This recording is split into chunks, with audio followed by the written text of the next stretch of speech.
Salut tout le monde, c'est Nasvap pour une nouvelle vidéo et là on va tester, je vais faire un petit tuto sur le reconstructible de Lost Vape qui sert pour le pod Ursa par exemple, pour le pod Ursa, mais ça peut servir aussi pour le petit atomiseur du Telema, justement du Telema Quest, donc ça peut servir, je vais le tester avec le Telema Quest, donc mais c'est fait aussi pour le pod aussi, on va le voir.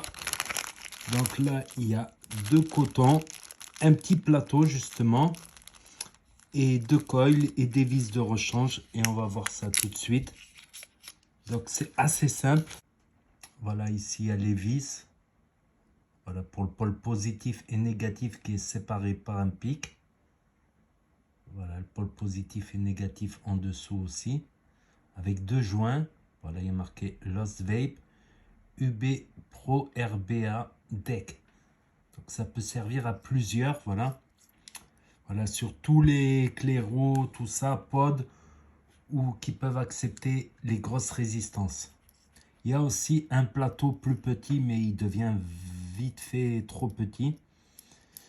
Donc on peut voir également les airflows. Donc les airflows, ils vont arriver là, on les voit ici. Vous voyez, ici, là. Ils vont passer par là, les airflows, et ils vont venir taper le coil. Donc c'est un single coil. On peut voir ici les deux cotons, les coils et ce petit plateau qui peut être pratique. Hop, si j'y arrive. J'espère que je ne vais pas perdre les vis, ça va. Donc j'ai besoin que d'un coil. Ah, il y a des vis de rechange ici aussi. Donc ça c'est pratique, voilà, on peut le visser là, voilà, pour faire le test de fire, tout ça. Je sais pas si... Non, ouais, on peut pas. Là, il va être maintenu par la pression. Donc, il sera nécessaire, voilà. Ça sera nécessaire pour faire le dry burn, tout ça. Donc, on va le poser sur la box.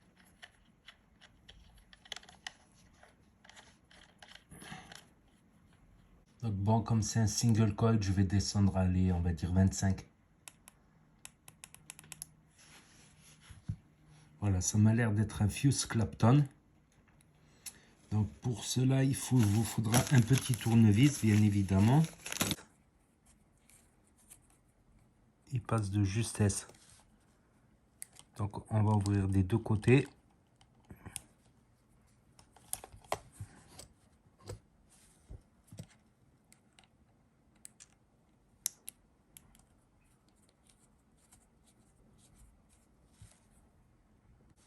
En fait, on n'est même pas obligé de couper les pattes.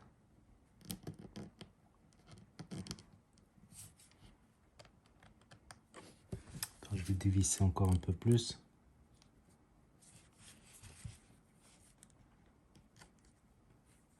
Vous voyez, les pattes, elles arrivent ici.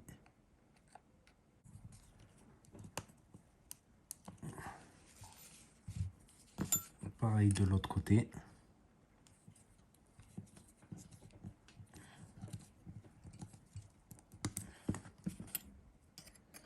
Et avec le guide de colle, on va le redresser un petit peu.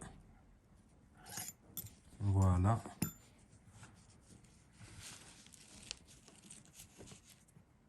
Hop, et on peut commencer, on va regarder la valeur de la résistance.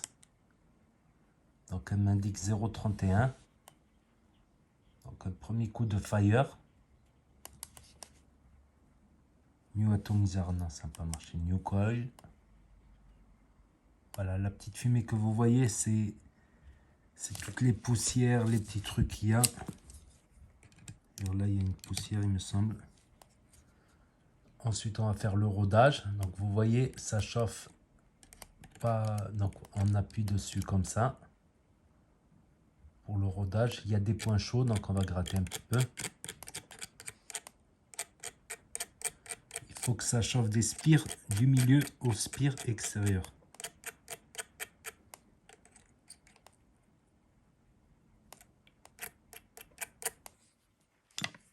Ce qui n'a pas l'air d'être le cas.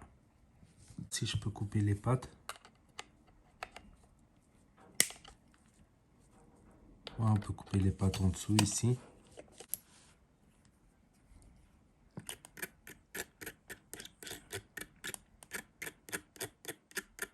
L'étape du rodage, elle est importante, ne pas sous-estimer. Il faut vraiment que ça chauffe des spires du milieu vers les spires extérieures.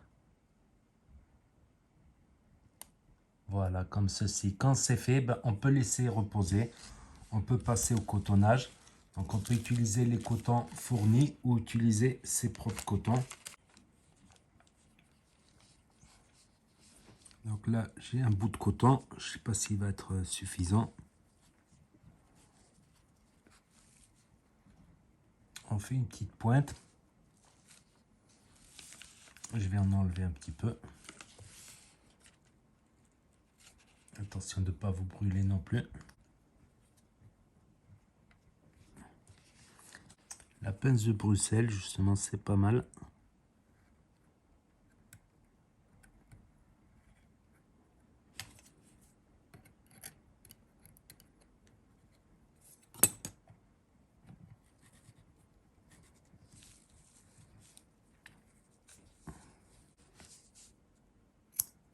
On coupe un petit peu. On peut aérer le coton aussi.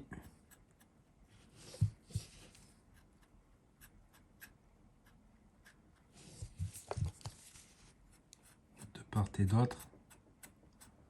Là, il y a beaucoup plus à aérer.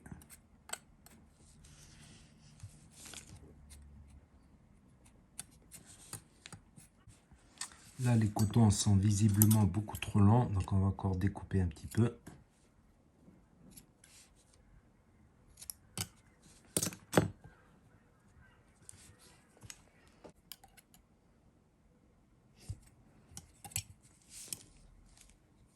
Ça a l'air trop long encore.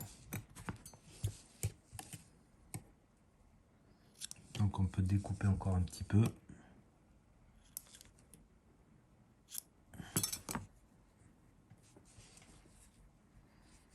Là, je pense que ça ira. On met un peu de liquide sur le coil et sur les cotons. On imbibe bien le tout.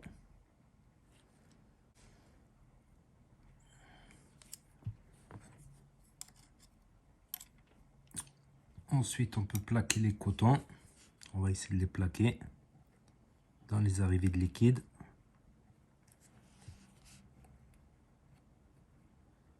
Allez, je peux recouper encore un tout petit peu ici.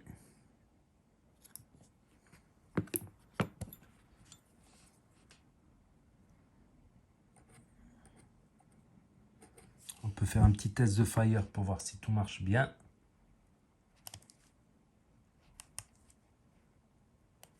Donc toujours 0,30. Ça marche bien, on remet un peu de liquide. Ensuite, on peut remettre la petite couronne au-dessus.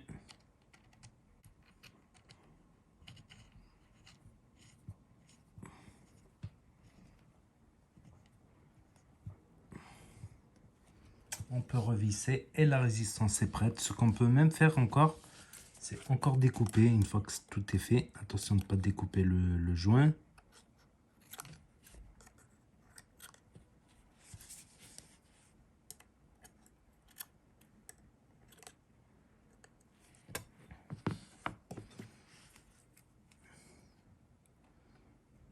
Voilà, ça m'a l'air bon tout ça.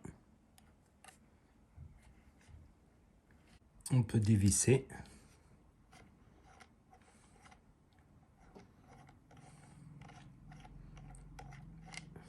Hop, et on peut dévisser la base aussi en dessous. Voilà, on en a besoin que pour faire cette étape-là de rodage, tout ça. Ensuite, on peut la mettre à l'intérieur. D'un côté, c'est pas très pratique, voilà. On peut se retrouver avec du jus dans les mains, c'est pas le plus pratique. Mais heureusement qu'il y a le meilleur ami du vapoteur, c'est le sopalin, qui n'est jamais bien loin.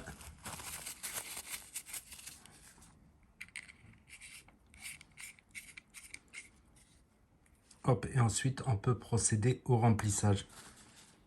Donc avec une fiole. Donc pour un premier remplissage, ne remplissez pas tout, remplissez juste un petit peu, juste pour tester, pour voir si ça marche bien. Comme ça, si vous avez fait une erreur au montage, il y a tout qui va dégouliner par les airflows. Et là, ça a l'air bon. Et ensuite, on le place dessus. Et on va passer au verdict final. Maintenant, je vais le tester un petit peu et je vais vous dire ce que j'en pense. Donc voilà, je l'ai un peu testé. Quelques dizaines, centaines de puffs, environ quelques centaines de puffs.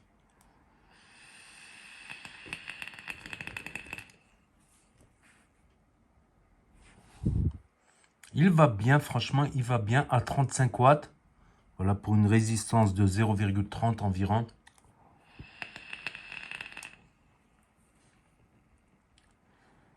S'il y a une petite variation de 0,01 ohm, c'est rien de dramatique. Donc ça marche bien.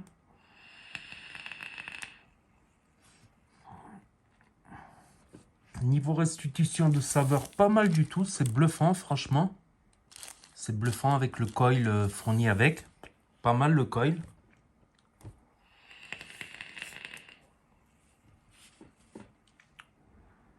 Non, rien à dire, ça marche très bien. Niveau restitution de saveur, alors que j'ai mis le grand jus, qui est un jus, voilà, pas très fort en arôme. Un peu sucré. Je ressens bien les arômes.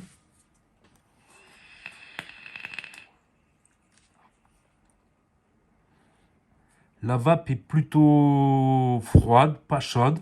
Voilà, c'est le propre du single coil. Après, chacun ses préférences. Comme on dit, certains vont préférer le mesh, qui est une vape froide aussi, qui est dense. Certains vont préférer le double coil parce que ça envoie plus et c'est une vape un peu plus chaude, le double coil. Voilà, chacun ses préférences, comme on dit.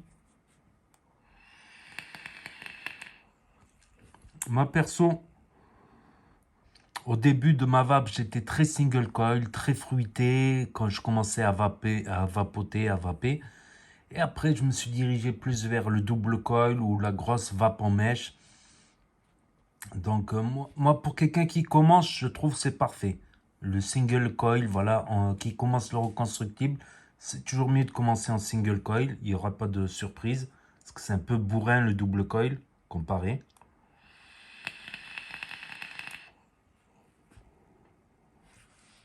Bonne production de vapeur. Après, quand vous faites le montage, tout ça, que vous montez tout, les premières puffs sont un peu hard. Voilà, c'est le rodage encore. Il y a un rodage avec liquide.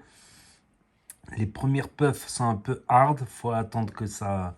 Et après, ça marche tout seul. Et après, tu peux chain vape.